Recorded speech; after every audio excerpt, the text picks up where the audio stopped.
చిన్న ప్రార్థన చేసుకుందాం. మహోన్నతమైన తండ్రి, సర్వోన్నతమైన తండ్రి, సర్వాధికారి, జీవాధిపతి, జీవగల తండ్రి, నిన్న నేడు నిరంతరము ఏకరీతి కొన్నవాడా,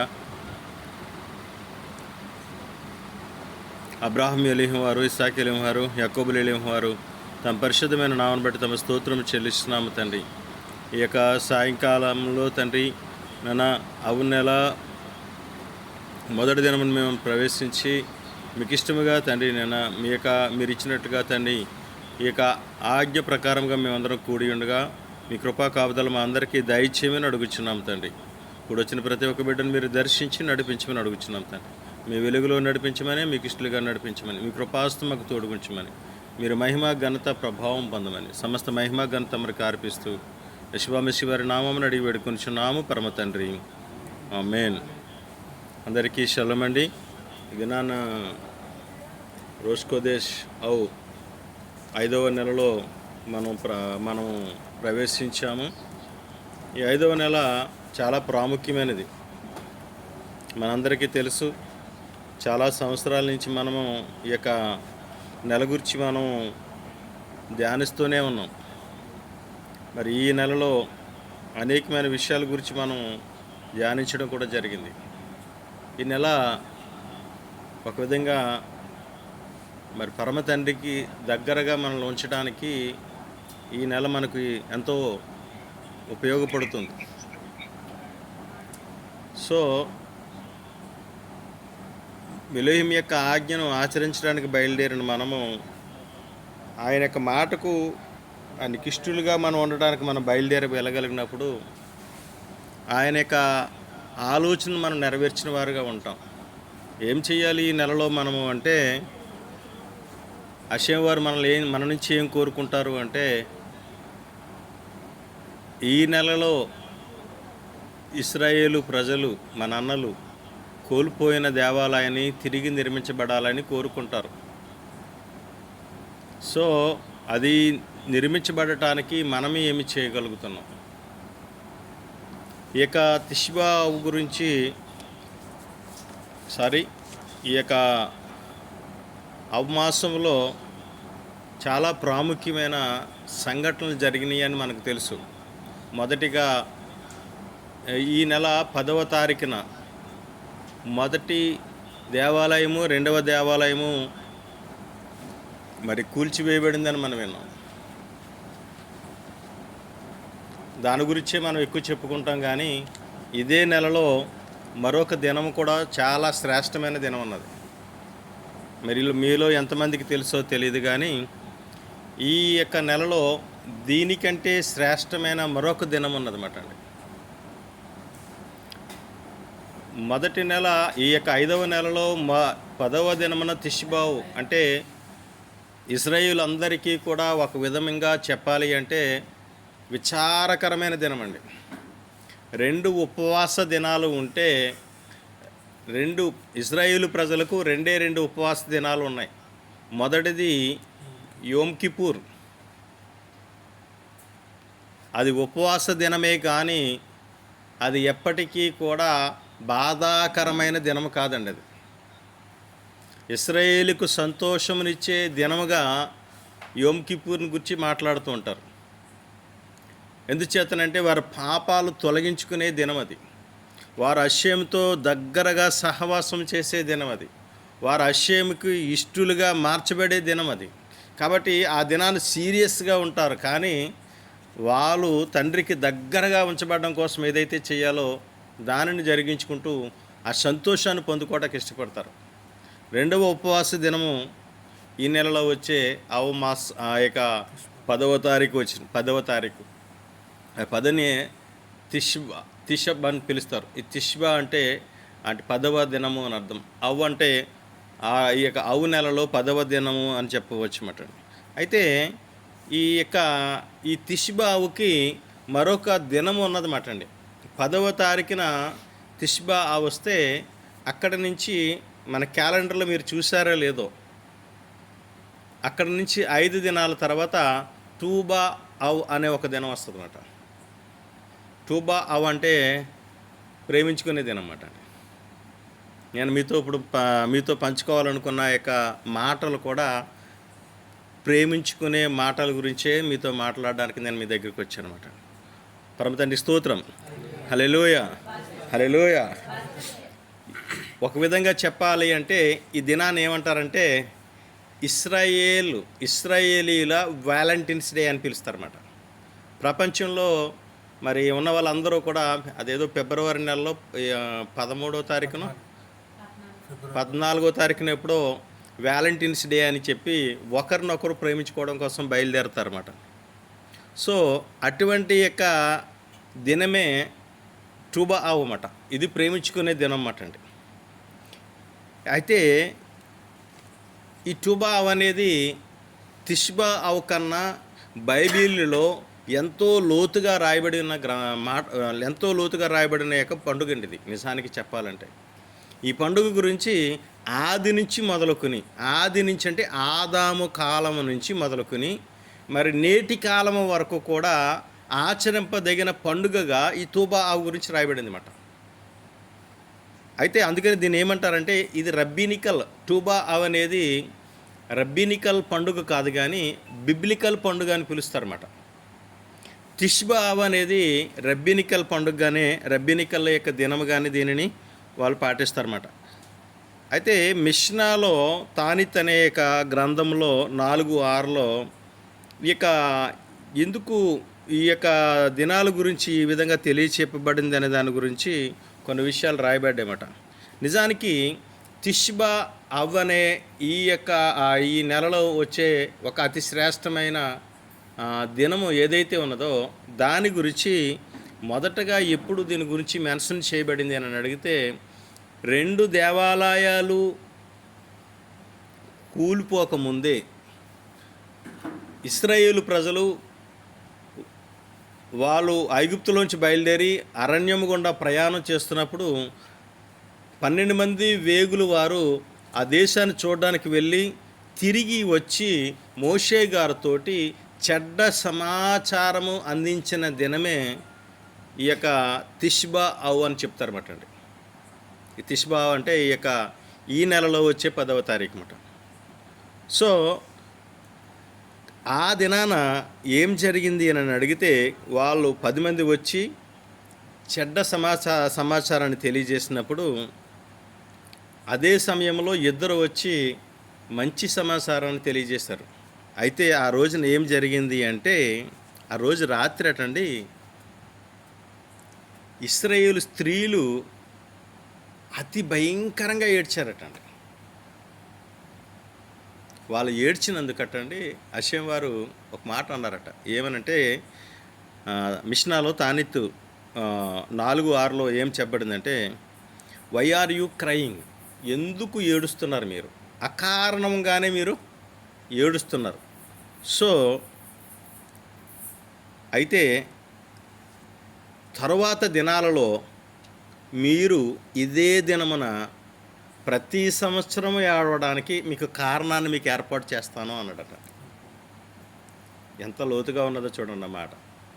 తర్వాత దినాలలో అదే దినము అంటే ఈ యొక్క అవ్వ అనే మాసములో 10వ దినాన ప్రతి సంవత్సరము మీరు ఏడవడానికి కారణాన్ని ఇస్తాను అని చెప్పని ఆయన చెప్పినట్టుగా రాయబడింది అన్నమాట. సో అదే విధముగా ఇప్పుడు ప్రతి సంవత్సరము ఇదే అవు మాసములో 10వ దినమున 9వ తారీఖు సాయంకాలం మొదలుకొని 10వ తారీఖు సాయంకాలం వరకు కూడా మరి ఉపవాసం ఉండి మరి ఎంతో భయంతో ఎంతో దిగులుతో ఇశ్రాయేలు ప్రజలందరూ కూడా మరి ఏడుస్తున్నట్టుగా మనం చూస్తామట.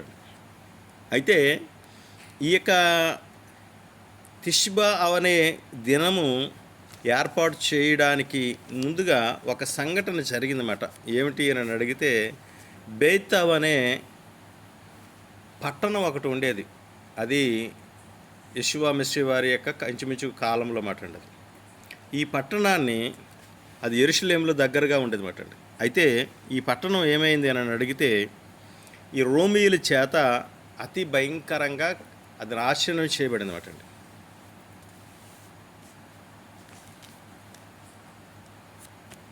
ఎప్పుడైతే ఇది నాశనం చేయబడిందంటే ఎప్పుడు నాశనం చేయబడిందంటే ఇదే దినాన ఈ బెయిత్ అనే ఈ యొక్క తిష్బా అనే తొమ్మిదో తొమ్మిదో 10వ తారీఖున ఈ యొక్క బేత్ అనే ఆవు అనే పట్టణం కూడా ఏమైపోయిందంటే సమూలంగా నాశనం చేయబడిందంటండి.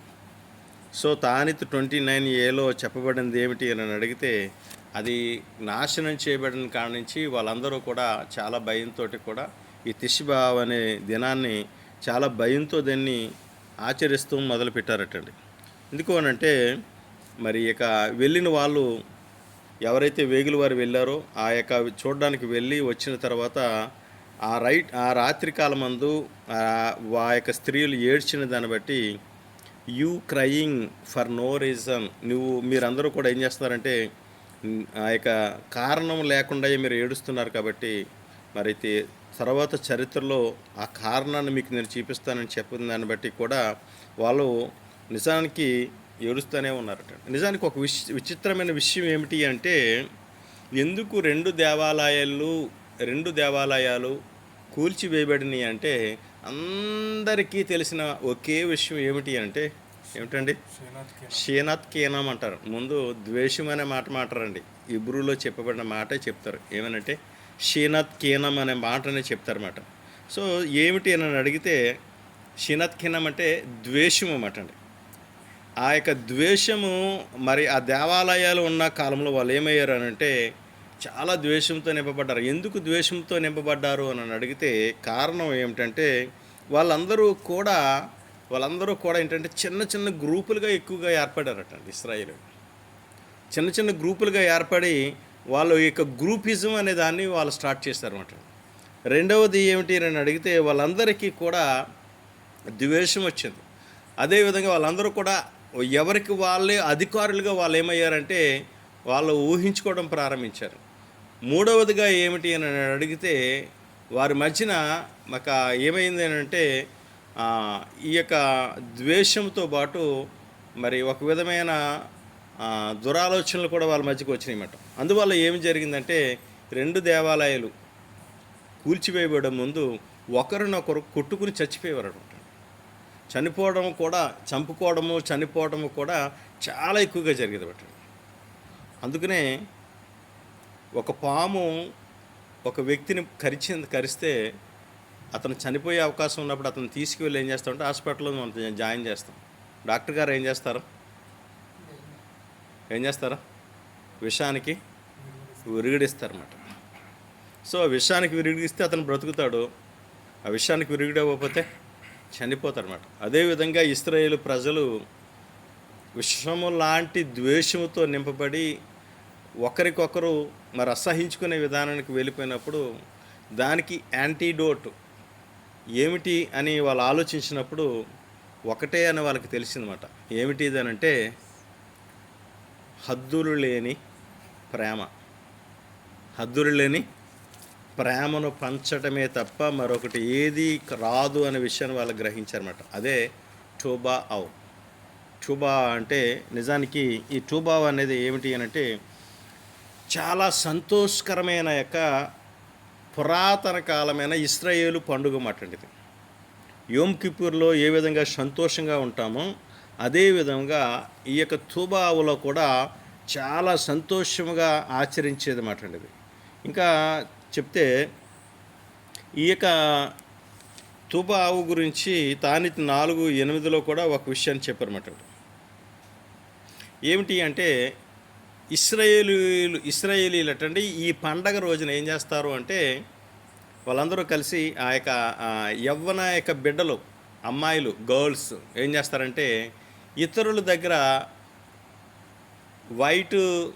తెల్లని బట్టలు అప్పేనా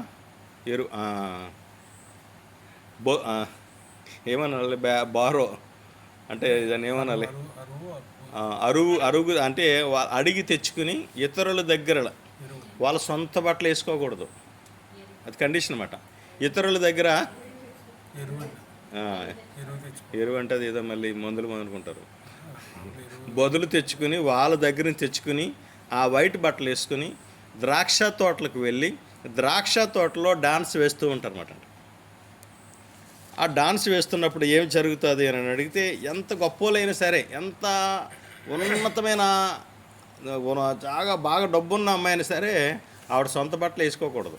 ఆ పక్కింటి వాళ్ళ దగ్గరికి వెళ్ళి, నీ దగ్గర నాకు సరిపోయే వైట్ బట్టలు ఏమన్నా ఉంటే ఇవ్వండి అని చెప్పి ఆ వైట్ బట్టలు వేసుకుని ఈ యొక్క టూబా ఆవు అనే యొక్క పండుగలో పాల్గొవాలటండి.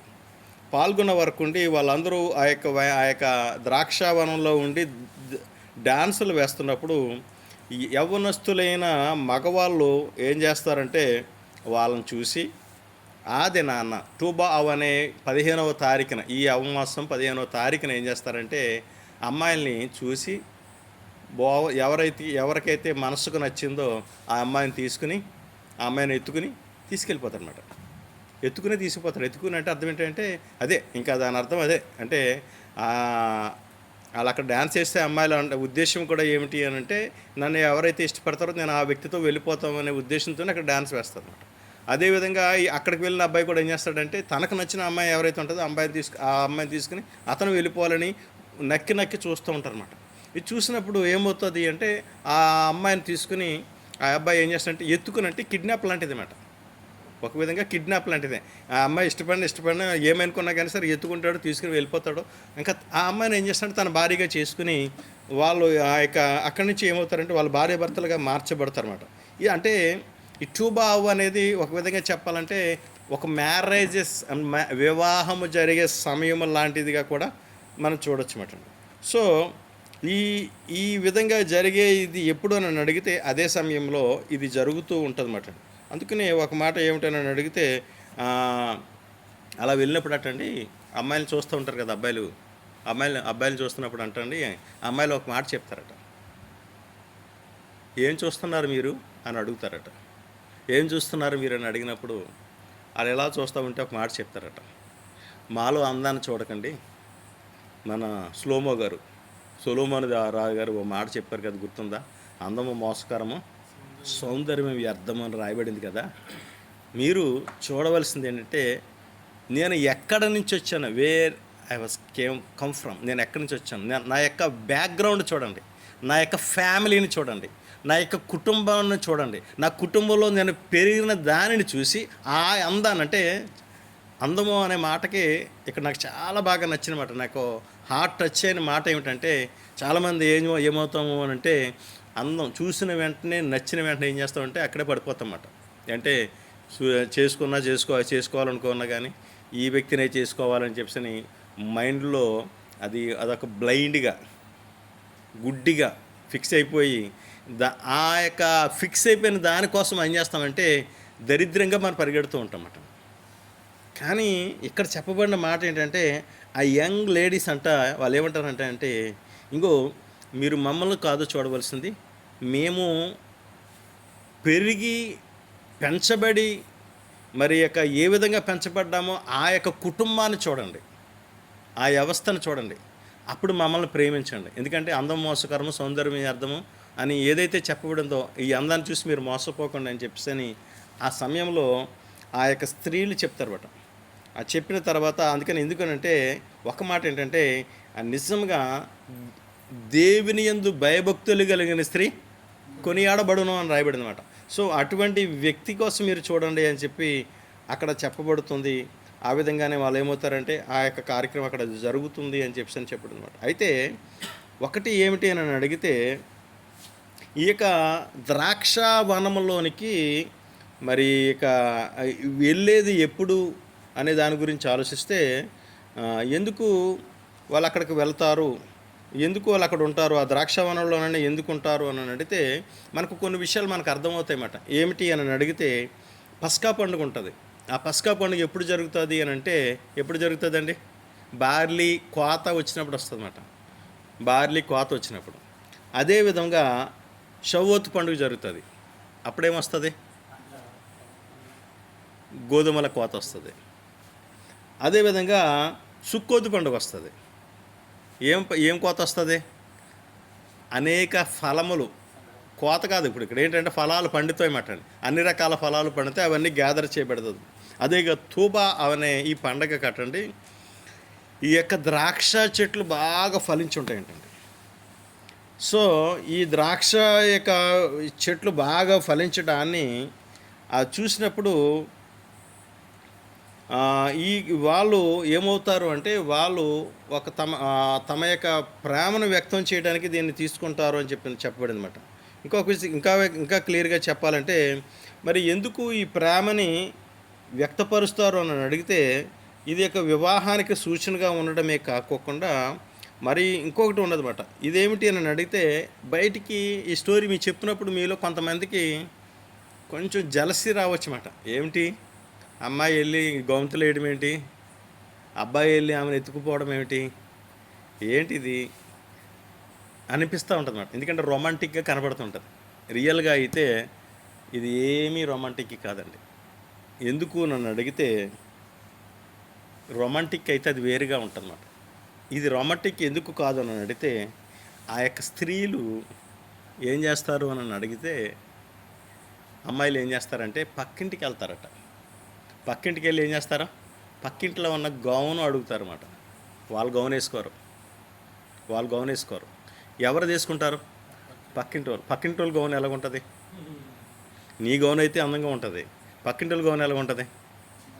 అది వేరుగా ఉంటుందన్నమాట. అంటే ఇక్కడ ఏమి చూపించాలో అని చూస్తున్నారు అని అంటే మన యొక్క సహోదరుడి దగ్గరికి వెళ్ళి మన సహోదరునితోటి మన ప్రేమను వ్యక్తం చేయడానికి వాళ్ళ గౌను మనం ధరించడం అట్టండి. వాళ్ళ గౌను అందంగా ఉంటుందో లేదో మనకు తెలియదు, కానీ మనం అతని ఇంటికి వెళ్ళి నీ గౌను నాకు నేను వేసుకుంటాను అని చెప్పబడే దేనికోసం అని అడిగితే మన యొక్క ప్రేమను మన సహోదరుల పట్ల మనం చూపించడానికి ఈ తూబా అవ్ అనేది ఏర్పాటు చేయబడింది అన్నమాట. మరొకటి ఏమిటి అని అడిగితే నిజానికి ప్రేమను వ్యక్తం చేయడానికే తప్ప మరొకటి ఏది కాదు. ఇది ఏమి ప్రేమ అని అడిగితే ప్రేమలో మూడు రకాల ప్రేమలు ఉన్నాయని చెప్పని మనం వింటామట. ఒకటి ఏమిటని అడిగితే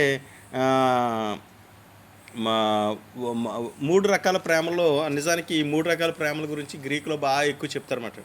మొదటిది ఏమిటని అడిగితే నిన్ను నువ్వే ప్రేమించుకునేది అన్నమాట. రెండో ప్రేమ ఏమిటని అడిగితే నీ సహోదరుని ప్రేమించేది అన్నమాట. మూడవది ఏమిటి అని అడిగితే దేవుని యొక్క ప్రేమ అన్నమాట. ఈ దేవుని యొక్క ప్రేమను ఏమని పిలిచారంటే అగాపే అని పిలిచారు గ్రీకులో, ఇది హిబ్రూలో కాదండి. ఈ అగాపే అనేది చాలా స్వచ్ఛమైన ప్రేమ అన్నమాట. ఈ ప్రేమ అయితే తూబా అవ్వ రోజున జరిగే ప్రేమ అయితే మాత్రం నిన్ను నువ్వు ప్రేమించుకునే ప్రేమ ఉంటుంది, నీ సహోదరుని ప్రేమించే ప్రేమ ఉంటుంది, దేవుని యొక్క ప్రేమ కూడా మూడు రకాల ప్రేమలు కూడా అందులో ఉంచబడ్డమేట. అందుకనే ఈ టూబా అవ్ అనే పదానంలో కూడా టూబా అవ్ అనేది 15వ తారీఖున వస్తుంది అన్నమాట. ఈ 15 అనేది నిజానికి టూబా అవ్ టెత్ బెత్ ఆలెఫ్ బెత్ కరెక్ట్గా 15 వస్తుంది అన్నమాట. అంటే టూబా అవ్ అనేది కూడా అది దేనికి సూచనగా ఉన్నదంటే ఒరిజినల్గా అశ్యం యొక్క ప్రేమకు సూచనగా ఉన్నది అని చెప్తారన్నమాట. అదేవిధంగా ఇంకా చూస్తే ఈ యొక్క విధానము, ఈ ప్రేమించి అనుసరించే విధానము ఎక్కడి నుంచి తీసుకురాబడ్డది? ఎందుకు ఈ యొక్క వైన్యార్డ్ అంటే ద్రాక్షావనంలోనే వీళ్ళు వెళ్ళి వాళ్ళు ఆ డ్యాన్స్లు ఎందుకు వేస్తున్నారు? ఎందుకు మరి యొక్క అబ్బాయిలు వెళ్ళి ఆమెను తీసుకుని వెళ్ళిపోయి తన భార్యలుగా స్వీకరిస్తున్నారు అని అడిగితే దీని గురించి మనకు తెలియాలంటే మొదటగా ఏంటంటే పోయిన వారంలోని మనము ఒక స్టోరీ విన్నమాట. ఒక ఆయనకి 5 కూతుళ్ళు ఉన్నారు అని చెప్పాను. ఎవరైనా 5 కూతుళ్ళు ఉన్నారు కానీ కొడుకులు లేరన్నమాట. మోషే గారి దగ్గరకు వచ్చి అడుగుతారన్నమాట, ఏమని? మా నాన్నకి మేము కూతుర్లే ఉన్నాం కానీ కొడుకులు లేరు. మా నాన్నగారు మీ యొక్క మోషే గారి యొక్క లీడర్షిప్లో ఎప్పుడు కూడా వ్యతిరేకించలేదు, ఎప్పుడు తిరుగుబాటు చేయలేదు. ఆ 10 మందిలో కూడా మా నాన్నగారు లేరు. మా తర్వాత అప్పుడెప్పుడు నాదాబు అబీహు కాలంలో కూడా మా నాన్నగారు లేరు. వాళ్ళు కూడా ఆ టైంలో కూడా వాళ్ళతో లేరు. ఎప్పుడు ఏమి జరిగినా కానీ మోషే గారి పక్షాన్ని అలాగ నిలబడి ఆయన కొనసాగించుకుంటూ వచ్చారు తప్ప వ్యతిరేకించి లేదంటే ఇలాగని అలాగని ఈ పక్కన మాట ఇవలా అవేమీ చేయలేదు. కాబట్టి ఏంటి షెలోపెహత షెలోపెహత యొక్క కుమార్తెలు వచ్చి అడిగినప్పుడు వాళ్ళు ఆలోచిస్తారన్నమాట. ఎందుకు అని అంటే వారసత్వము అనే యొక్క ఆస్తి వారసత్వము ఎవరికి ఇవ్వబడుతుంది అంటే ఆ యొక్క గోత్రానికి ఇవ్వబడుతుంది అన్నమాట. ఆ గోత్రం యొక్క మగపిల్లలు దాన్ని ఏం చేయాలంటే ఎప్పటికీ కూడా దాని యొక్క వారసులుగా వాళ్ళు ఉంచబడాలి అనేది ఈ యొక్క ఆస్తి యొక్క విధానం అన్నమాట. అందుకైతే మరి మగవాళ్ళు లేనప్పుడు ఆ యొక్క ఆ గోత్రము యొక్క వారి పరిస్థితి ఏమిటి? ఒకవేళ అతనికి 5 కుమార్తెలు ఉన్నారు. ఈ 5 కుమార్తెలు ఎవరినైనా ప్రేమించి వేరే గోత్రాన్ని పెళ్లి చేసుకున్నారంటే ఈ గోత్రానికి సంబంధించిన ఆస్తి అంతా ఏమైపోతుందంటే వేరే గోత్రం వారికి వెళ్ళిపోతుంది అన్నమాట. ఇలా జరుగుతుంది కాబట్టి అందుకనే ఈ ట్రైబల్ మ్యారేజెస్ మాట, అంటే ఈ తెగలలో జరిగే వివాహాల గురించి అప్పట్లో మరి అది వచ్చినప్పుడు అప్పుడు ఏం జరిగిందంటే ఒక శాసనం చేయబడింది అనమాట. ఏమిటి అని అడిగితే ఏ గోత్రంలో వాళ్ళు ఆ గోత్రంలోనే పెళ్లి చేసుకోవాలి తప్ప మరి వేరే గోత్రంలో చేసుకోకూడదు. ఒకవేళ కాక పెళ్లి చేసుకోవాలనుకుంటే ఇంటర్ మ్యారేజెస్ అనేవి ఎలా చేయబడ్డాయి, కానీ ఎవరికైతే మగపిల్లలు లేని తండ్రి ఉంటాడో ఆ పిల్లలు మాత్రం ఆ గోత్రంలో వారినే చేసుకోవాలి తప్ప వేరే గోత్రంలో చేసుకోకూడదని ఒక శాసనాన్ని కూడా తీసుకువచ్చినట్టుగా మనం చూస్తాం. తర్వాత న్యాయాధిపతుల గ్రంథంలోకి వచ్చిన వరకు 20-21 అధ్యాయంలో చూస్తే ఒక స్టోరీ మనం వింటామటండి. ఏమిటా స్టోరీ అంటే మరి బెంజమిను యొక్క గోత్రము గుండా ఒక లేవీడు ఏం చేస్తాడంటే తన భార్యను తీసుకుని ప్రయాణమే వెళ్తుంటాడు అన్నమాట. ఆ బెన్యామీను గోత్రం గుండా వెళ్ళినరుకోండి, ఆ బెన్యామీను గోత్రంలో అయ్యా నేను లేవీడును, నేను బయలుదేరి మరి పలానా పట్టణానికి వెళ్తున్నాను, మధ్యలో నాకు చీకటి పడింది కాబట్టి మీ యొక్క గృహానికి వచ్చానంటే అయితే మీరు రండి అని చెప్పి లోపల తీసుకెళ్ళి వాళ్ళకి ఒక రూమ్ ఇచ్చి చీకటి పడిన తర్వాత అతన్ని కట్టేసి తన భార్యను తీసుకువెళ్ళిపోయి ఆ యొక్క బెన్యామీను యొక్క కుమారులు ఏం చేస్తారంటే ఆ రాత్రంతా చెరుపుతూనే ఉండి పాడు చేస్తారన్నమాట. తర్వాత ఉదయాన్ని చూసినట్టు తన భార్య చనిపోతుంది. ఆ చనిపోయిన తర్వాత ఓ ఇశ్రాయేలీయులారా మీరు ఎలా తయారయ్యారని చెప్పని ఆ లేవీడికి కోపం వస్తుంది. తన భార్యని ఏం చేస్తాడంటే మరి పార్ట్గా తీసి ప్రతి గోత్రానికి పంపిస్తాడు. వాళ్ళందరూ ఏంటిది అని అడిగినప్పుడు నేను బెన్యామీను గోత్రం గుండా బయలుదేరి వెళ్ళినప్పుడు బెన్యామీను యొక్క గోత్రికులు చేసిన ఘనకార్యం ఇదని చెప్పినప్పుడు వాళ్ళందరికీ కోపం వస్తుంది. అయితే మనం ఇటువంటి బెన్యామీన్లో ఇలా ఉండడం తప్పు అని చెప్పి ఆ బెన్యామీను వాళ్ళని పిలిచి వాళ్ళకి ఏదో బుద్ధి చెబుదాం అనుకుంటే వాళ్ళు అక్కడ తిరగబడతారు. అప్పుడు ఇశ్రాయేలుకి అందరికీ కోపం వచ్చి ఇశ్రాయేలు అందరూ ఏం చేస్తారంటే బెన్యామీను మీద యుద్ధం ప్రకటిస్తారు. యుద్ధం ప్రకటించి ఆ యుద్ధంలో 21వ అధ్యాయంకి వచ్చిన వరకు ఆ యుద్ధంలో ఏం జరుగుతుందంటే 21వ అధ్యాయము 18 నుంచి 21 వచనాలు మనం చదువుకుంటే కొన్ని విషయాలు మనకు అక్కడ అర్థమవుతాయి అన్నమాట. న్యాయాధిపతులు 21వ అధ్యాయం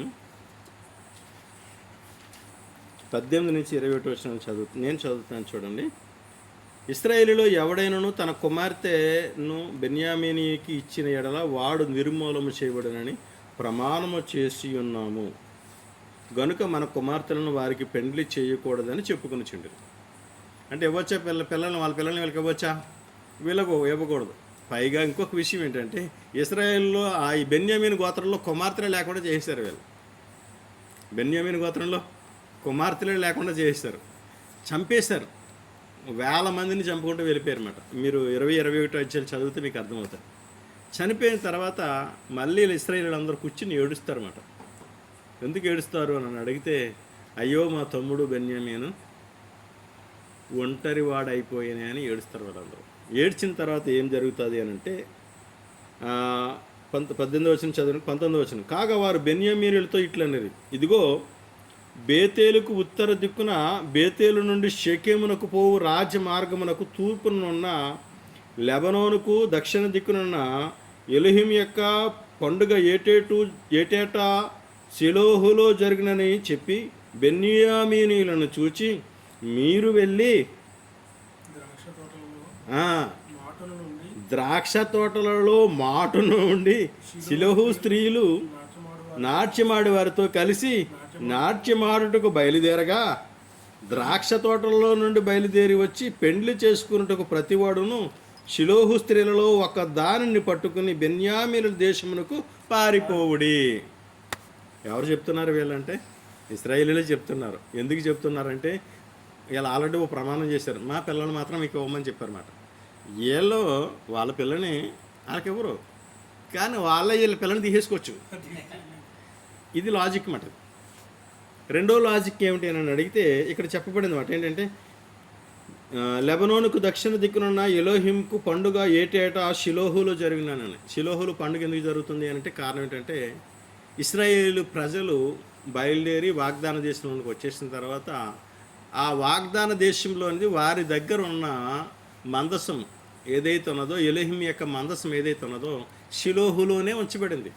అందుకని అప్పుడు దేవుని మందిరం ఎక్కడ ఉంచబడింది అని అంటే, దేవుని మందిరం ఎక్కడ ఉన్నదంటే షిలోహులోనే ఉన్నదన్నమాట. అందుకని వాళ్ళు ఏం చేస్తారంటే ఏటేటా ఏమని చెప్తున్నాడండి, అక్కడ ఏమని చెప్తున్నాడు అని అంటే అక్కడ చెప్తున్నమాట, పండుగ ఏటేటా షిలోహులో అంటే అక్కడ ఎప్పుడైతే పండుగ ఏటేటా జరుగుతుందో ఏ పండుగ గురించి మాట్లాడుతున్నాడు అని అంటే టూబా అవ్ అనే పండుగ గురించి మాట్లాడుతున్నాడు అనమాట. ఎందుకు అనంటే అప్పుడు ద్రాక్ష చెట్ల యొక్క కోతకాలం అన్నమాట అండి. అప్పుడు ద్రాక్ష చెట్ల యొక్క కోతకాలం ఎప్పుడు అని అడిగితే అవమాసంలో జరిగే పెద్ద కోత పండుగ మాట అండి. అప్పుడు ఏం జరుగుతుంది అని అడిగితే, మేము ఎలాగో మా పిల్లల్ని ఇవ్వం కాబట్టి మా పిల్లలు వచ్చి ద్రాక్ష తోటలో వాళ్ళు బట్టలు వేసుకుని డాన్సులు వేస్తూ ఉంటారు, మీరేం చేస్తారు అని అంటే, ఎందుకంటే మీరు పిల్లలు లేకుండా అయిపోకూడదు, మిమ్మల్ని కొట్టవలసి వచ్చింది, కొట్టాము, బాధ మళ్ళీ ఏడుపు వస్తుంది, మిమ్మల్ని ఏం చేయాలంటే మళ్ళీ మేమే బతికించుకోవాలి, కాబట్టి మా పిల్లల్ని మీరు ఏం చేస్తారంటే వాళ్ళు డాన్స్ వేస్తున్నప్పుడు మీరు వాళ్ళని తీసుకొని పోండి అని. ఇప్పుడు మీకు అర్థమై ఉండొచ్చు కొంత వెనకాల జరిగిన బ్యాక్గ్రౌండ్ ఏమిటి, ఎందుకు వారి పిల్లల్ని ఆ యొక్క ద్రాక్షావనంలో మరి డాన్స్ వేయించడానికి వాళ్ళు పంపించారు అని చెప్పాను.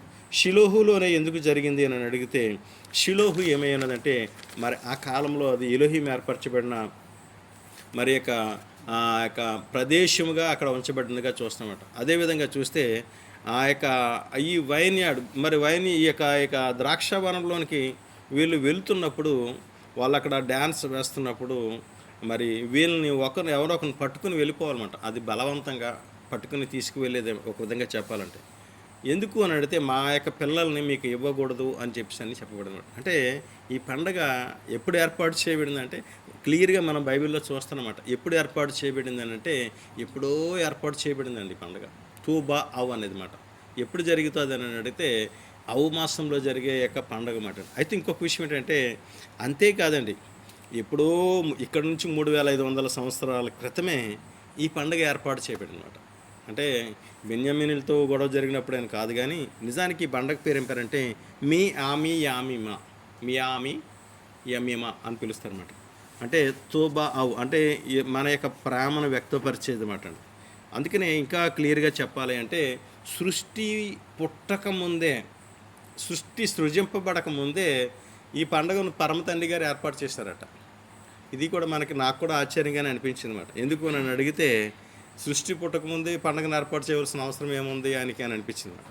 అయితే తాల్పుద్దులో స్వాత 2a అనే యొక్క దాంట్లో ఏమి రాయబడింది అని అడిగితే, ఒక బిడ్డ భూమి మీద పుట్టేటప్పుడు అంటండి, మగ బిడ్డ భూమి మీద పుట్టేటప్పుడు అంటండి, దానికి ముందు 40 రోజుల ముందు, ఎప్పుడు ఆ బిడ్డ పుట్టే 40 రోజుల ముందు ఏం జరుగుతుంది అని అడిగితే, ఆ బిడ్డ పుట్టడానికి ముందు 40 రోజుల ముందు ఏమవుతుందంటే ఆ యొక్క కుమారునికి కోసము ఏర్పాటు చేయబడిన యొక్క పెండ్లి కుమార్తె 40 రోజుల ముందే సిద్ధపాటు చేయబడుతుందంటండి. ఇది మరి వాళ్ళ గ్రంథాల్లో రాసుకున్నారు. తాల్ముద్ గ్రంథంలో స్వాత 2aలో ఇది రాయబడింది అనమాట. ఏమని రాయబడింది అని అడిగితే, 40 days before the seed has conceived the heavenly voice declared in heaven. ఏంటంటే ద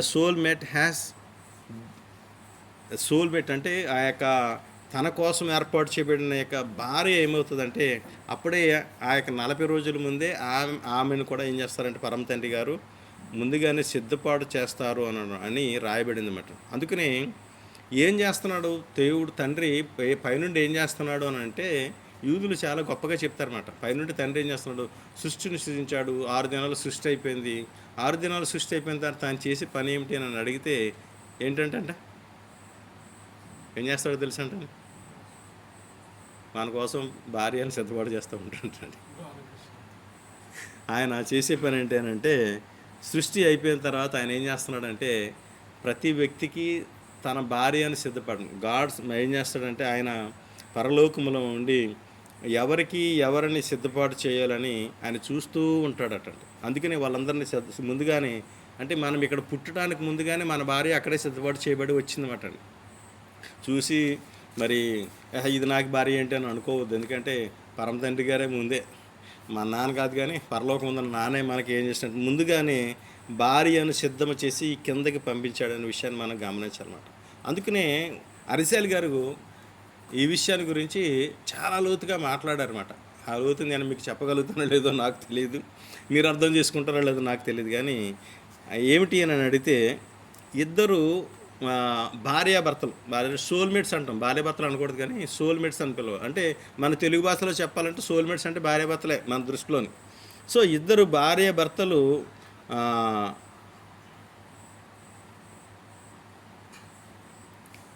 వాళ్ళు సోల్మేట్స్ అయినా కానీ, ఇద్దరు సోల్మేట్స్, వాళ్ళు సోల్మేట్స్ అయినా అంటే అంటే దేవుడు నా కోసం ఒక ఆవిడ్ని ముందుగా తయారు చేశాడు. ఏమనంటే ఈమె మధుబాబు యొక్క సోల్మేట్, ఈమెను పెళ్లి చేసుకోవాలని పరమ తండ్రి గారు ఏర్పాటు చేశారట. నేను ఆయన ఏర్పాటు చేసిన ఆవిడనే చేసుకోవాలని లేదట నాకు. పరమ తండ్రి స్తోత్రం. హల్లెలూయా, హల్లెలూయా, హల్లెలూయా. భయపడకండి, కట్ అయిపోయినా పర్వాలేదు, మళ్ళీ మీకు వాయిస్ రికార్డింగ్ అవుతుంది, ఇక్కడ గ్రూప్లో నేను పెడతాను. అయితే అరిజాల్ గారు చెప్పింది ఏంటంటే, అరిజాల్ గారు అంటే చాలా ఫేమస్ రబ్బాయి గారు అనమాట అండి. ఆయన చాలా లాజికల్గా మాట్లాడతారు, చాలా లోతుగా మాట్లాడతారు అనమాట. ఏమని చెప్తున్నాడు అంటే, ఒకవేళ నేను నా కోసం ఆయన ఒక సోల్మేట్ని, అంటే ఈమె నీ భార్య అని నా కోసం ఆయన తయారు చేస్తాడట. నేనంట తయారు చేయడం అయితే తయారు చేశాడు, కానీ నన్ను ఎలా పుట్టించాడు అని అడిగితే ఆయన చెప్పినట్టే నడుచుకోమని పుట్టించలేదు నన్ను. ఒప్పుకుంటారా ఒప్పుకోరా? ఆదాం గారు అదే నిజమైతే ఆదాం గారు ఏం చేసేవారు? ఆదాం గారు ఏం చేసేవారు? అమ్మ నేను రికార్డింగ్ చేస్తున్నానమ్మ నేను, అంటే ఇక్కడ నెట్ సరిగా ఉండదు కదా. అయితే అందుకని అంటే ఆదాము ఏ విధంగా తయారు చేయబడ్డాడు అని అడిగితే స్వతంత్రుడిగా తయారు చేయబడ్డాడు అన్నమాట. అందుకని ఏమన్నాడు? నీ ఈ పండు తిను దినమున చచ్చేదు అన్నాడు. తినొద్దు అని చెప్పలేదు, తింటే చనిపోతావు అన్నాడు. తినాలా లేదన్నది ఎవరిది ఇప్పుడు? ఆదాము. ఇప్పుడు స్వేచ్ఛ ఉందా లేదా? అంటే ఆదాము గారు ఈమెను తనకి ఎగిరిపోయింది ఇది. ఆదాము గారు నువ్వు ఏమని చేసుకోవాలంటే ఆయన చేసుకోవాలనుకుంటే చేసుకుంటాడో, లేదనుకుంటే ఇంకోటి చేసుకునే అవకాశం ఉందన్నమాట.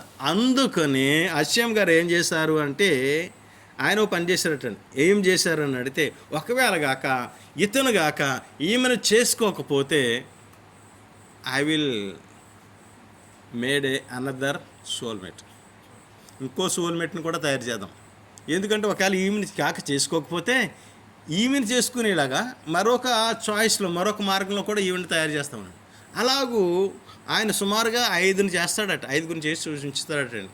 నువ్వు మొదటి దానితోనే వెళ్ళిపోతే నో ప్రాబ్లము, మొదటి దానితో నువ్వు వెళ్ళకపోతే రెండో దాన్ని రెడీ చేసి ఉంచుతారనమాట. రెండోది నువ్వు కాక ఒప్పుకోలేకపోతే మూడో దానికి వస్తావట. అయితే ఇక్కడతో ఈ సబ్జెక్ట్ నేను ఆపేస్తాను, ఎందుకంటే దాని లోతుకి నేను వెళ్ళకూడదు. మనం తర్వాత ఎప్పుడైనా 2-3 సంవత్సరాల తర్వాత దాని లోతుని తర్వాత మాట్లాడతాను, ఎందుకంటే ఆ లోతులు ఇప్పుడు మీతో చెప్తే మీరు మింగలేరు దాన్ని. పరమ తండ్రికి స్తోత్రం. హల్లెలూయా, హల్లెలూయా, హల్లెలూయా. అయితే అందుకనే మాట దావీదు గారు ఏం చేశారు అని అడిగితే 18 మందిని చేసుకున్నాడు ఆయన. ఎందుకంటే ఆయన ఒరిజినల్గా ఒక మనిషికి 18 మందిని ఉంచుతాడట. అంటే మగవాళ్ళకైనా అనకండి, ఆడవాళ్ళకి కూడా 18 ఉంటాయంటండి. అయితే ఏమిటి అని అంటే అది వైస్ వెర్సా అని పిలుస్తారన్నమాట. ఎందుకంటే మనం ఎలాగైతే మనం మార్చబడుతున్నామో వాళ్ళు కూడా మార్చబడతారు ఆటోమేటిక్గా అన్నమాట. అందుకనే చూస్తే దావీదు గారు అయితే ఏం చేశారంటే ఏ ఒక్కటి మిస్ అయిపోకుండా 18 మందిని కూడా చేసుకున్నారు అని చెప్పి అనమాట. అయితే స్లోమో గారు అయితే సొలోమో గారు, అదే స్లోమో అని పిలుస్తారు ఒరిజినల్, కానీ సొలోమోన్ గారు అయితే ఆయన ఏం చేశాడు అని అంటే దానికి మించిపోయాడు అనమాట. ఎందుకు మించిపోయాడు అని అడిగితే అపార్థం చేసుకోకండి, అర్థమయ్యే రీతిలో నేను చెప్తాను. ఏమిటి అని అంటే సొలోమోన్ గారికి అటువంటి కాంక్ష ఏమీ లేదట, మీరు అపార్థం చేసుకోకండి. అంటే ఈయన శ్రీకృష్ణుడు అనుకోకండి మీరు ఎట్టి పరిస్థితుల్లో. ఈయనకి అటువంటి ఏ కాంక్ష లేదట, ఆయన 1000 మందిని ఏమి చేసుకోలేదట. ఎందుకు మరి అలాగూ రాయబడింది అని అడిగితే, మొదటిగా మీరు చూడండి, ఎవరికైనా మనం ఒక పేరు పెడితే ఆ పేరుతో కలిసి జీవించాలని కోరుకుంటారు ఒక వ్యక్తి ఎవరైనా సరే. అబ్నేర్ అని పెట్టామనుకోండి, నేను మంచి పోరాటం నేను ముసలోనైనా, నేను ముసలోని కాదు, నేను అబ్నేర్ అంటే నేను ఆమె మంచి గ్రేట్ వారియర్, నేను ఎప్పుడు కత్తిట్టుకుని తిప్పేవాళ్ళగా ఉండాలని కోరుకుంటారు. అలాగే పేరుకు తగినట్టుగా ఉండాలని ప్రతి ఒక్కరు కోరుకుంటారు. దావీదు కుమారుడైన ఎదిజ్యాకి ఆయనకి ఇవ్వబడిన పేరేం పేరంటే స్లోమ్ అంటే షలోమ్, సమాధానకర్త. ఆయన సమాధానకర్తగా ఉండాలని ఆశపడ్డాడు. సమాధానకర్తగా ఉండడం కోసం ఆ యొక్క రీజియన్లో, అంటే ఆ యొక్క ప్రాంతం అంతా కూడా, ఈ ఏషియా ప్రాంతం అంతా కూడా సమాధానంగా ఉండాలంటే ఒకటే మాట, ఆ దేశంలోకి వెళ్ళటం, ఆ దేశంలోకి వెళ్ళిననుకోండి, వీడు చాలా పెద్దోడ్రా బాబు అని చెప్పని అవతల రాజు ఏదో కంగారు పడిపోతూ ఉంటే, కంగారు పడకు మావా, నీకు నాకు బంధం ఉంది, మీ అమ్మాయి నాకు ఇవ్వండి, నేను మీ కల్లుడిని అవుతాను, మనిద్దరం కలిసి సమాధానంతో కలిసి జీవిద్దాం.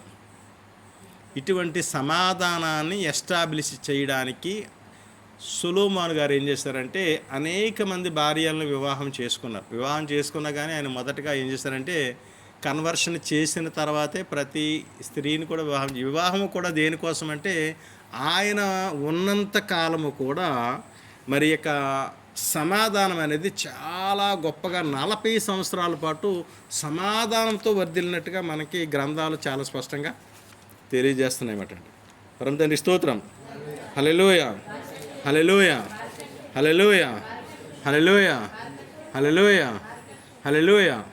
అందుకనే అంటే ఏమిటి అని అడిగితే సొలొమోను గారు కూడా అంటే ఆయనలో అది అందువల్ల, అదే మరొక కాలంలో చూసినప్పుడు ఎందువల్ల అని అడిగితే ఆ ప్రాంతంలో శాంతిని నెలకొల్పడం కోసం ఆయన ఏం చేశాడంటే తోరా ఆజ్ఞ అతిక్రమించాడనమాట. ఏ విధంగానంటే ఒక రాజు ఎక్కువ మంది భార్యలను కలిగి ఉండకూడదనే మాటను ఆయన ఏం చేశాడు, ఆయన మరి అతిక్రమించాడు. కాబట్టి దానివలన ఆయన కూడా ఏమిటంటే శిక్షించబడినట్టుగా మనం చూస్తాం. అయితే మళ్ళీ మనం వెనక్కి వస్తే 5 మరి ఒక వ్యక్తి ఏమవుతాడని అడిగితే 5 మెయిన్ కారణాల వల్ల, 5 రకాల మెయిన్ కారణాల వల్ల ఏమవుతాడంటే మళ్ళీ తిరిగి పుడతా ఉంటాడటండి. అంటే దాని ఏది మీరు ఏది ఇంకోలా అనుకోకండి. అయితే దాని ఉద్దేశం ఏమిటి అని అడిగితే ఆ ఆత్మ మరలా వస్తుంటుంది. ఇంకా క్లియర్గా మీకు సింపుల్గా ఒక మాట చెప్తానమాట. యోహాను గురించి మాట్లాడుతూ ఆయన మరి యెషోవా వారు లోకాసు వార్తలో 1:17 అంటాడు. ఆయన ఇంకో అతను ఏలియా ఆత్మ గలవాడే అంటాడనమాట. అదే పుట్టడం అంటే రీఇన్కార్నేషన్, గిల్గులీం అని పిలుస్తారన్నమాట హిబ్రూలోని. ఈ గిల్గులీం అంటే ఏలియా ఆత్మతో వచ్చినవాడు అనమాట అండి. ఆ ఏలియా ఆత్మతో ఆయన వచ్చాడనమాట. ఎవరు? యోహాను గారు వచ్చారు. అంతకుముందు ఏలియా గారు అసలు ఆత్మ ఎవరిది? ఫినెహాస్ గారి ఆత్మ. అది 3వది అయిపోయింది అప్పటికి. మళ్ళీ ఫినెహాస్ గారు అయిపోయిన తర్వాత యోహాను గారు అయిపోయారా. యోహాను గారు అయిపోయిన తర్వాత మళ్ళీ చివరిలో ఆయన వచ్చాడనమాట. మళ్ళీ ఆయన వచ్చాడు. ఎవరో ఏలియా గారు వచ్చారు, వెళ్ళిపోయారు. ఒక రబ్బీ గారి పేరు మాట అండి. అది అయిపోయింది. మళ్ళీ చివరిలో మెస్సయ్య గారు వచ్చే ముందు వస్తారన్నమాట. 5 అయిపోయినాయి అన్నమాట. సో అంటే ఏమిటి అని అడిగితే మేబీ అలాగూ జరగవచ్చు అని చెప్పి మాట్లాడుతూ ఉంటారు అన్నమాట. అదేవిధంగా మనం చూస్తే దావీదు బెత్షెబా గురించి కూడా మనం విన్నమాట అండి. దావీదు బెత్షెబా కూడా మరి వాళ్ళు కూడా సోల్మేట్స్ అనే విషయం చూస్తామట. ఆ సోల్మేట్స్ గురించి చూసినప్పుడు వాళ్ళు కూడా ఏంటంటే నిజానికంట సృష్టికి ముందే వాళ్ళు కూడా ఏర్పాటు చేయబడ్డారు అని చెప్పి వాళ్ళ గురించి రాయబడింది అనమాట. సృష్టికి ముందే అనే పదాల గురించి నేను మీతో మాట్లాడినప్పుడు మరి దావీదు బెత్షెబాను వివాహం చేసుకున్న దినం ఎప్పుడు అని అడిగితే అవ్వ మాసం తర్వాత ఎలూలు మాసంలో 24వ తారీఖుని పెళ్లి చేసుకున్నాడు అనమాట. ఎందుకు 24వ తారీఖుని పెళ్లి చేసుకున్నాడు అని అడిగితే 25వ తారీఖు ఎలూలు మాసం 25వ తారీఖు ఏ రోజో తెలుసా మీకు? పోనీ తిస్రీ మాసం 1వ తారీఖు ఏ రోజో తెలుసా మీకు? బోర్ల పండుగ. ఎగ్జాక్ట్లీ 25వ తారీఖు ఎలూలు మాసం 25వ తారీఖు ఏమిటంటే సృష్టిని సృజించిన దినం అన్నమాట అండి. సృష్టిని సృజించిన దినం 25వ తారీఖు. ఆ భూమికి పునాది వేయబడిన దినం అన్నమాట అండి. అయితే మనం అనుకున్నట్టుగా ఆ రోజు మొదటి దినాన్ని వెలుగు వచ్చిందని, రెండో దినాన్ని ఏదో వచ్చింది అనేది కాదు. కానీ మొదటి దినం 1 కాదు 10 వచ్చినాయి అండి. ఎప్పుడైనా మాట్లాడుకుందాం. 10 సృజించబడ్డాయి మొదటి దినాన. వెలుగు ఒకటే కాదు, 10 సృజించబడ్డాయి. రెండవ దినాన మరి ఏదో ఏదో వేరు చేయబడమే కాదు, చాలా గొడవలు జరిగినాయి రెండవ దినాన. మూడవ దినాన ఏదో అది విభజించబడి మరి భూమి వచ్చినట్టుంది కాదండి, ఇంకా చాలా విషయాలు ఉన్నాయి. అవన్నీ కూడా తోరాలో చాలా స్పష్టంగా రాయబడ్డాయి. అవన్నీ పక్కన పెడితే మరి ఇక 25వ తారీఖునేమో భూమి సృజించబడితే, 26వ తారీఖుని మరి ఇక విభజింపబడితే, 3వ తారీఖుని మొక్కలు వస్తే, 4వ తారీఖుని వెలుగు వస్తే, 5వ తారీఖు, ఇలా చూసుకుంటూ వస్తే 6వ దినమున ఆదాము అవ్వలు సృజించబడ్డారన్నమాట. ఆ ఆదాముల అవ్వలు సృజించబడిన దినము ఏ దినం అది? రోష్ హషానా. అందుకనే కాలము అక్కడ నుండి ప్రారంభమైందన్నమాట అండి. కాలం ఎక్కడి నుంచి ప్రారంభమైందంటే రోష్ హషానా నుంచి ప్రారంభమైంది. ఎందుకు ప్రారంభమైందంటే అప్పుడే ఆదాము అవ్వలు కళ్ళు తెరిచారట. వాళ్ళ కళ్ళు తెరిచిన కానీ టైం స్టార్ట్స్ నవ్ అని చెప్పని తండ్రి ఏంటంటే స్టాప్ వాచ్ బటన్ నొక్కడమాట. అప్పటి నుంచి టైం ఏమవుతుందంటే నడుస్తూ వస్తుందన్నమాట అండి. అయితే ఇది ఎప్పుడైతే మరి యొక్క ఆదాము అవ్వలు సృజించబడ్డారు అంటే ఏమిటంటే భూమి సృజించబడిన దినము ఏ రోజు అంటే ఎలూలు మాసం 25వ తారీఖు. అంతేనా? భూమి సృజించబడిన దినం 25వ తారీఖు. 24వ తారీఖేమో దావీదు బెత్షెబ పెళ్లి చేసుకున్నారు. అంటే భూమి పుట్టక మునిపే వీళ్ళిద్దరూ ఏకం చేయబడ్డారు కదా. భూమి పుట్టకముందే వీళ్ళిద్దరు ఏకం చేయబడ్డారు కాబట్టి అందుకనే భూమి పుట్టకముందే వీళ్ళు తర్వాత కూడా వేసారు. పెళ్లి చేసుకున్నప్పుడు కూడా ఏం చేశారంటే 24వ తారీఖుని అంటే భూమి పుట్టకముందే వీళ్ళు కూడా ఏర్పాటు చేయబడ్డారని చెప్పేసి దానికి బదులుగా వారు ఆ దినాన వాళ్ళు వివాహం చేసుకున్నట్టుగా మనం చూస్తామట. సో అయితే ఒక మాట ఏమిటి అని అడిగితే ఇందాక మనం చదువుకున్నమాట సోత తాల్ముద్లో 2:7 చూస్తే 40 days before conceive the soulmate will be determined. అంటే ఈ యొక్క ఆమె అబ్బాయి పుట్టక ముందే 47 దినాల ముందే తన యొక్క సోల్మేట్ ఏమవుతుందంటే గుర్తించబడుతుంది అని చెప్పబడిన దానిని బట్టి నిజానికి దీన్ని ఏ విధంగా మనం తీసుకోవచ్చు అనే విషయాన్ని కూడా మనం ఆలోచిస్తే ఈ యొక్క దినము అయిపోయిన తర్వాత రోషాషాన ఈ దినాలు అయిపోయిన తర్వాత ఒకటి మనం గమనించవచ్చు అన్నమాట. ఏమిటి అని అడిగితే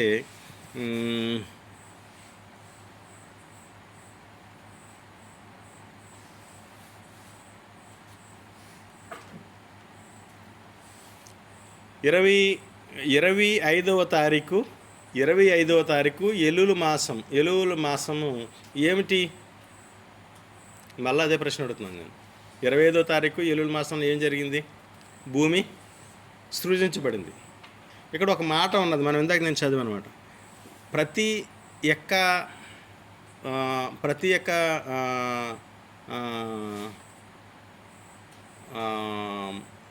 బిడ్డ కూడా పుట్టే ముందు 40 రోజుల ముందే తన యొక్క సోల్మేట్ని పరమ తండ్రి తయారు చేస్తాడు అని చెప్పానమాట. అవునా కదా? సో ఇప్పుడు నేను పాయింట్లోకి వస్తున్నాను అనమాట. 25వ తారీఖు మరి భూమి సృజించబడింది అని అంటే దానికి 40 రోజుల ముందు, అర్థమైందా మీకు? 25వ తారీఖు భూమి సృజించబడింది. అప్పుడు మనం సపోజ్ మనం ఉన్నామని అనుకుందాం. సో అప్పుడు ఉన్నప్పుడు దానికి 40 రోజుల ముందు మన కోసం సృజించబడిన ఆమె సిద్ధపాటు చేయబడింది. ఒప్పుకుంటారా మీరు? ఒప్పుకుంటారా? సో వెనక్కి వెళ్దాం, 40 రోజులు వెనక్కి వెళ్దాం. 25వ తారీఖు ఎల్లుల్లి మాసం 25 తారీఖు అంటే 25 రోజులు ఎక్కడ ఉన్నాయి? అవతలకి అవు మాసంలో ఎన్ని రోజులు తీసుకోవాలంటే నేను 40 రోజులు అంటేని 15 రోజులు తీసుకోవాలి. అవు మాసంలో 30 రోజులు ఉన్నాయి అనుకో, 15 రోజులు తీసుకున్నాను అనుకోండి. అవు మాసం ఎన్నో తారీఖు వస్తుంది? అది 15వ తారీఖు వస్తుంది. అంటే ఏంటది? టూబా ఆవు. అంటే ఈ టూబా ఆవు అనేది ఎక్కడికి కనెక్ట్ అయిందనంటే భూమి పుట్టక ముందే టూబా ఆవు అనేది ఏర్పాటు చేయబడింది అనమాట. ఎందుకోసమో నన్ను అడిగితే మనము ఎప్పుడు ఏర్పాటు చేయబడతామో అంటే సృష్టిలో భూమి పుట్టక ముందు ఏర్పాటు చేయబడితే మన యొక్క భార్య కూడా ఏమవుతుందంటే 40 రోజుల ముందే ఏర్పాటు చేయబడింది. అంటే అది ఏ రోజు నన్ను అడిగితే టూబావు రోజు అన్నమాట. అంటే వీళ్ళిద్దరూ ఎప్పుడు టూబావు అనేది ఎప్పటి నుంచి ఉన్నది అని అడిగితే అనాది కాలం నుంచి ఉన్నది అని కూడా మనం అర్థం చేసుకోవచ్చు అన్నమాట. ఇంకొక విషయం ఏమిటి అని అడిగితే,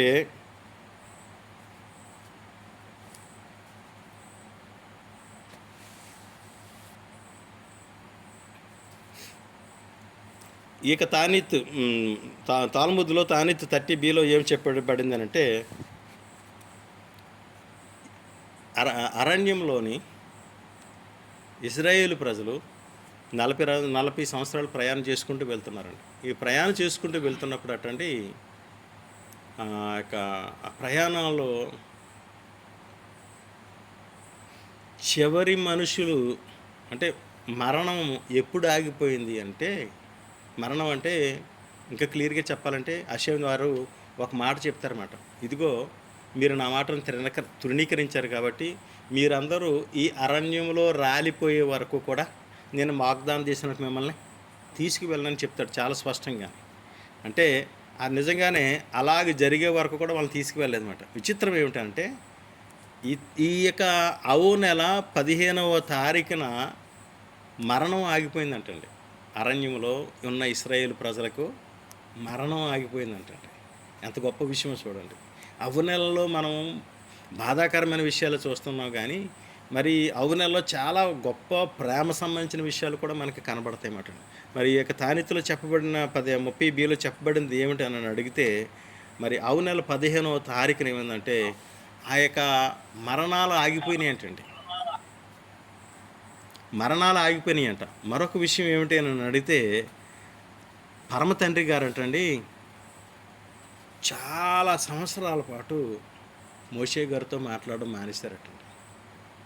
అరణ్యంలోని మోషే గారితో మాట్లాడడం మానేస్తే మరలా ఆయన మోషే గారితో మాట్లాడడం ప్రారంభించిన దినము కూడా నెల 15వ తారీఖు అటండి. పరమ తండ్రికి స్తోత్రం. హల్లెలూయా, హల్లెలూయా, హల్లెలూయా, హల్లెలూయా. మరలా ఆయన ఏం చేశాడంటే, మరి మోషే గారితో మాట్లాడి నీవు ఏం చేస్తావు అని అంటే, మరి వీళ్ళందరినీ కూడా మరి ప్రిపేర్ చేసి ముందుకు తీసుకువెళ్ళడానికి నువ్వు నడిపించు అని చెప్పి వారిని ముందుకు నడిపించిన దినము కూడా ఏమిటి అని అడిగితే నెల 15వ తారీఖే మాట. సో చూడండి, నెల 15వ తారీఖు ఉన్న గొప్పతనాన్ని మనం గమనిస్తున్నప్పుడు మరి ఇక ఈ తిష్బా అవు అనే దాని గురించి నేను ఇందాక మీతో మాట్లాడాను. టుబావు గురించి తిష్బావుకు ఉన్న లింకుల గురించి మాట్లాడుతూ, నిజానికి బెత్తవు అనే పట్టణం మొదట్లో నేను మీతో మాట్లాడాను. బెత్తవు అనే పట్టణం ఏదైతే ఉన్నదో బెత్సువా అనే ఈ పట్టణము ఏదైతే యెరూషలేము దగ్గర ఉన్న చాలా పెద్ద పట్టణం అంటండి. ఈ పట్టణం మరి ఇక భయంకరంగా తిష్బా అవ రోజున ఏం చేశారంటే నాశనం చేసేసారన్నమాట. నాశనం చేసేసారు. కానీ ఆ నాశనం చేయబడిన తర్వాత అందులో అక్కడ ఉన్న యొక్క శవాలని తీసుకువెళ్ళకుండా ఏం చేశారు అంటే అక్కడే కాపలా కాసుకుని కూర్చున్నారంట రోమీలు. వాళ్ళ యొక్క రక్తం అలా ఏరులై పారుతూ ఉండిపోయిందంట. తిష్బా రోజుని చనిపోతే వాళ్ళ యొక్క శవాలు అలాగే ఆ యొక్క ఈ బెత్షెబా అనే పట్టణంలో మరి పడిపోయి ఉంటే వాళ్ళు ఏం చేయాలో తెలియదట. వాళ్ళకి ఏం చేస్తారు అని అంటే అప్పుడు అషేముకి ప్రార్థన చేశారటండి. అషేం ప్రార్థన చేసినప్పుడు విచిత్రంగా ఏమైంది అని అడిగితే అదే రోమీలు ఏం చేశారు అంటే 5వ దినమున చనిపోయిన తర్వాత 5వ దినమున తిష్బా తర్వాత వచ్చిన 5వ దినం అంటే 15వ తారీఖున మీరు మీ యొక్క చనిపోయిన వారిని తీసుకువెళ్ళి పాతి పెట్టండి అని చెప్పినప్పుడు మరి వాళ్ళందరూ ఎంతో నిజంగా కళ్ళంట నీళ్లు కారుస్తూ వాళ్ళు ఏం చేశారు అని అంటే మరి వాళ్ళందరూ కూడా ఏం చేశారంటే తీసుకువెళ్ళి వాళ్ళ యొక్క సవాలు పాతి పెట్టారన్నమాట. ఈ యొక్క టుబావు యొక్క ప్రేమ చాలా గొప్పదండి.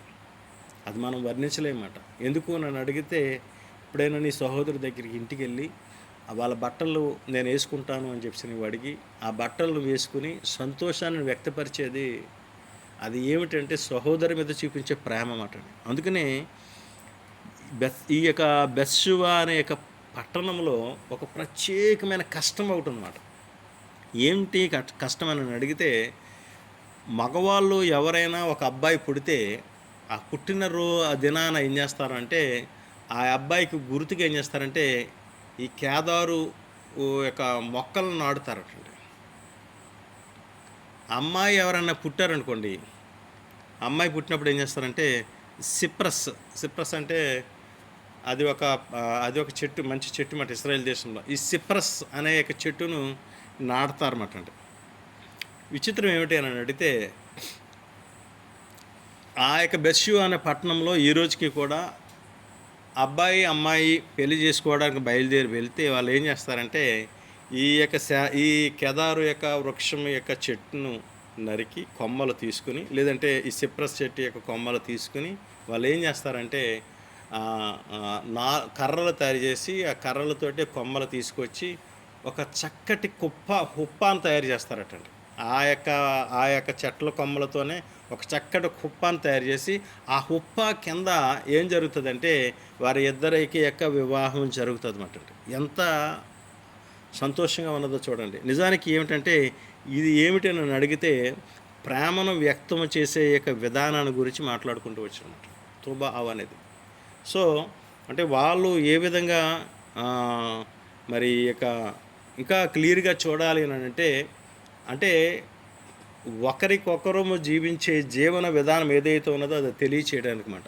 చివరిగా ఏమిటని అడిగితే ఇశ్రాయేలు యొక్క గ్రంథాల్లో, మత గ్రంథాల్లో ఏమని రాసుకున్నారు అని అడిగితే, నిజానికి పరమతండ్రి గారు గాక మరి ఏదైనా ఒక సంతోషకరమైన దినాన్ని ఏర్పాటు చేయాలన్నా, మెస్సియా వచ్చి మెస్సియా యొక్క యుగాన్ని ప్రారంభించి నడిపించాలన్నా కానీ ఆయన తప్పనిసరిగా ఏం చేస్తాడు అని అడిగితే, ఈ యొక్క యుగంలోని God will make a dance party with his సదీకీమ్ అని చెప్పడం.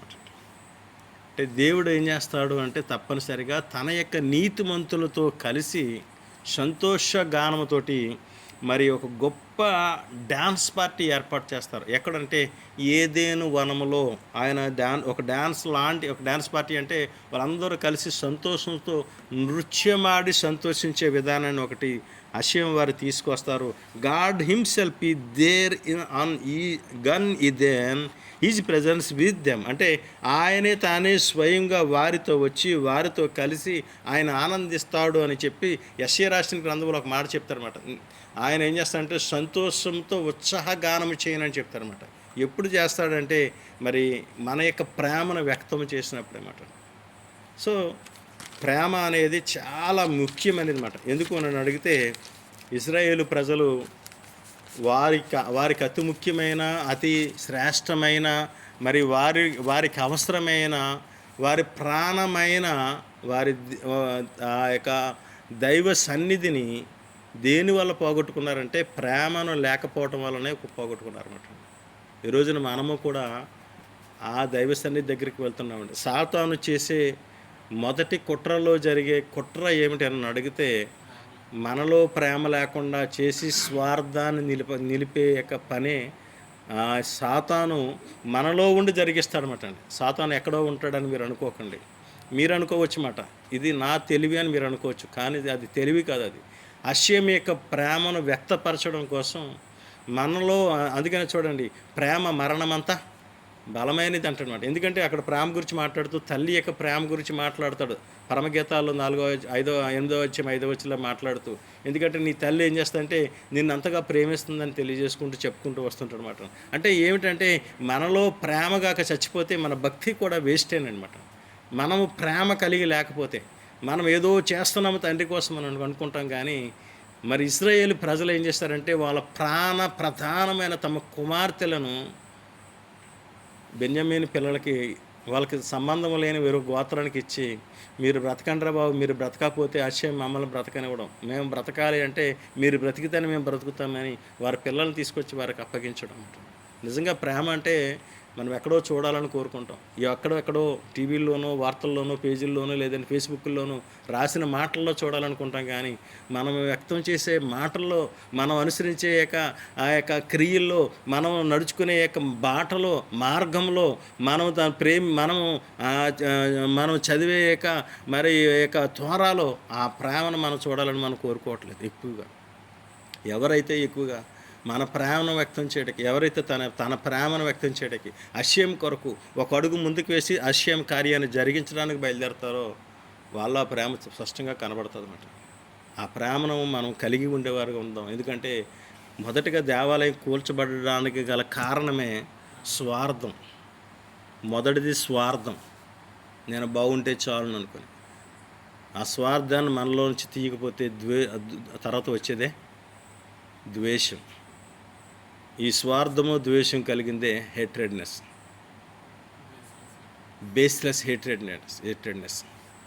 అది మనలో కాక ఉంటే ఈ యొక్క అవమాసం ఏం చేస్తుందంటే మనల్ని హరించేస్తుంది. ఎందుచేతనంటే ఈ అవమాసంలో అషయం వారు ఆయన నమ్మిన ప్రతి వ్యక్తిని కూడా పరిశోధిస్తాడు. ఆ వ్యక్తిలో ఆ భక్తి, ఆ ప్రేమ లేకపోతే అతను శిక్షిస్తాడు. ఇశ్రాయేలు ప్రజల్ని ప్రతిసారి ఆయన ఏం చేస్తున్నాడంటే, మరి ఒకవేళ ప్రేమను మర్చిపోతే తగిన యొక్క మరి మూల్యాన్ని వాళ్ళు ప్రతిసారి చెల్లిస్తూనే ఉన్నారన్నమాట. నువ్వు ఇశ్రాయేలు దేవుడైన అషేము నువ్వు ప్రేమిస్తూ ఆ ప్రేమను మనం కోల్పోతే మాత్రం మనం కూడా చాలా నష్టపోతాం. అలా నష్టపోకుండా ఉండడానికి అషయం దగ్గర మనం ఏ విధంగా జీవించాలనే దానికోసం మీరందరూ కూడా ప్రార్థన చేయండి. తండ్రి తన మాటలు దీవించి ఆశీర్వదించును గాక. చిన్న ప్రార్థన చేసి ముగిస్తాను. మహోన్నతమైన తండ్రి, సర్వోన్నతమైన తండ్రి, సర్వాధికారి, జీవాధిపతి, జీవం గల తండ్రి, నిన్న నిరంతరం ఏకరీతికొనవాడ అబాధనశం వారు పరిశుద్ధ నాబట్టి స్తోత్రం తండ్రి. ఎన్నికలేని వారు, పనికిమాలిన వారు, పాపులు తండ్రి. అయా తండ్రి, ఇశ్రాయేలు ప్రజలు తమ ప్రజల కోసం ఏమైనా త్యాగం చేయడానికి సిద్ధపడిన వారు తండ్రి. తమ సహోదరుల కోసం ఏదైనా చేయడానికి సిద్ధపడిన వారు తండ్రి. మేము ఎలా ఉన్నాము తండ్రి? మా సహోదరుని చూసి ఓర్చుకోలేని వారుగా ఉన్నామా తండ్రి? మా సహోదరుని చూసి ప్రేమించలేని వారుగా ఉన్నాము తండ్రి. మా సహోదరుడు బాధలు పడుతుంటే మేము ఇంకా చూసి అలాగే సంతోషించే వారుగా ఉన్నాము తండ్రి. అతని యొక్క కష్టంలోనూ, అతని యొక్క శ్రమలోనూ, అతని యొక్క బాధలోనూ, అతని యొక్క ప్రతి పనిలోనూ మేము పాలు పంచుకునే వారుగా మేము ఉన్నామా తండ్రి. అయా మాలో ఉన్న తండ్రి ద్వేషాన్ని, మాలో ఉన్న నాయన తండ్రి స్వార్థాన్ని తీసివేయండి తండ్రి. మమ్మల్ని మేము తండ్రి మీ కన్నులతో మేము మా సహోదరులను చూడగల కన్నులు మాకు దయచేయండి తండ్రి. మా సహోదరులను ప్రేమించగల మనసు మాకు దయచేయండి తండ్రి. అయా తండ్రి, మేము మేము మేము మీ ద్వారా ఆశీర్వదింపబడాలని మేము కోరుకుంటున్నప్పుడు తండ్రి, మీ ప్రేమను కూడా మేము పొందుకున్న వారిగా మమ్మల్ని సిద్ధపరచండి తండ్రి. మీ కృపలో మమ్మల్ని భద్రపరచండి తండ్రి. మీ కృపాస్తం మాకు తోడుగుంచండి తండ్రి. మరి దినం తండ్రి ఆయా ప్రాంతాల నుంచి బయలుదేరి వచ్చి తండ్రి, మరి ఎంతో తండ్రి కష్టించి తండ్రి ఆశ్రమ పనిలో పాల్గొని తండ్రి, మరి ఆశ్రమ పనిలో తండ్రి సహాయపడిన ప్రతి ఒక్క బిడ్డను మీరు దీవించి ఆశ్రయించమని, మీ కృపలో భద్రపరచమని. అదేవిధంగా మా సహోదరులు ఎవరైనా బలహీనులుగా ఉంటే వారిని మీరు ముట్టి స్వస్థపరిచి శక్తి బలంను దయచేయమని తండ్రి. సకల బలహీనతల నుంచి విడుదల దయచేయమని, మా పాపములు మా దోషం నుంచి మమ్మల్ని కడిగి శుద్ధి చేయమని తండ్రి. మీకు ఇష్టలుగా మమ్మల్ని నడిపించమని. ఈ యొక్క తండ్రి అవమాసము ప్రతిదినం కూడా తండ్రి మీ సన్నిధిలో మేము కూడి మిమ్మల్ని ఆరాధించే వరకు మమ్మల్ని సిద్ధపాటు చేయమని తండ్రి. మా దోషములు కడుగుకుని తండ్రి, మాలో ఉన్న కామ, క్రోధ, లోభ, మద, మోహ, గర్వ, అహంకారములన్నింటిని కూడా తీసివేసుకుని తండ్రి మీకు విధేయులుగా జీవించే జీవితం మాకు దయచేయమని, మీకు ఇష్టలుగా మమ్మల్ని నడిపించమని, కృపాస్తం మాకు తోడుగుంచమని తండ్రి. అయా తండ్రి, ప్రేమను కలిగి జీవించే జీవితం మాకు దయచేయమని యేసువారి నామమున అడిగి వేడుకొనుచున్నాం పరమ తండ్రి.